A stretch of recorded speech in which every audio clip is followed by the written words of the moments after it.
Public road మీద ఏ వ్యక్తికైనా నిలబడేది చూసుకునేది హక్కు ఉంటుంది. వాళ్ళు కూడా కావాలంటే ఇంటి ముందు నుంచి వెళ్ళొచ్చు, తప్పులేదు. సో లోపల ఇట్లా కొంత డబ్బులు ఇచ్చి వాలంటీర్లను ప్రలోభ పెట్టి అక్కడ ఉన్న కొంతమంది వాళ్ళకి మందు పోసి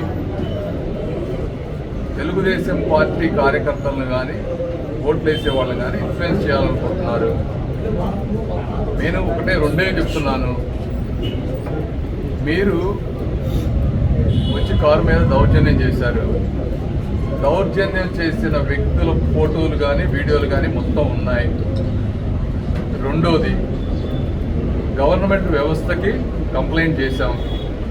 మీరు న్యూట్రల్గా ఉండి ఈ విషయంలో ఏ న్యాయం చేయాలో అది చేయండి.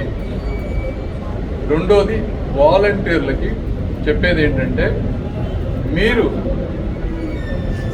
వ్యక్తుల ఇళ్ళకి కానీ తెలుగుదేశం పార్టీకి సంబంధించిన వాళ్ళ ఇళ్ళకి కానీ వెళ్తే ఈ రోజున తెలుగుదేశం పార్టీ కానీ న్యూట్రల్ వ్యక్తులు కానీ ఈ ప్రభుత్వం మీద తీవ్రమైనటువంటి వ్యతిరేకతతో ఉన్నారు.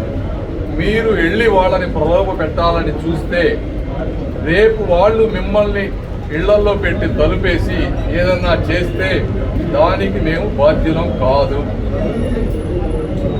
కాబట్టి ప్రతి వాలంటీర్ గుర్తుపెట్టుకోవాలి, రేపు రాబోయేది మా ప్రభుత్వం. ఇక్కడ అందరం కలిసి బతకాల్సినటువంటి వ్యక్తులం. మత్తు మైకంలో మీరు ఇష్టం వచ్చినట్టు కనుక ప్రవర్తిస్తే తెలుగుదేశం పార్టీ కార్యకర్తలు మందు లేకుండా కూడా అదే విధంగా ప్రవర్తిస్తారు. కాబట్టి అందరూ ఎవరైనా సరే పద్ధతిగా ఉండండి. ఇక్కడ ఎవ్వరు భయపడే వ్యక్తులు లేరు.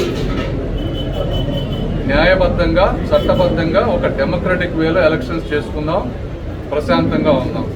Thank you.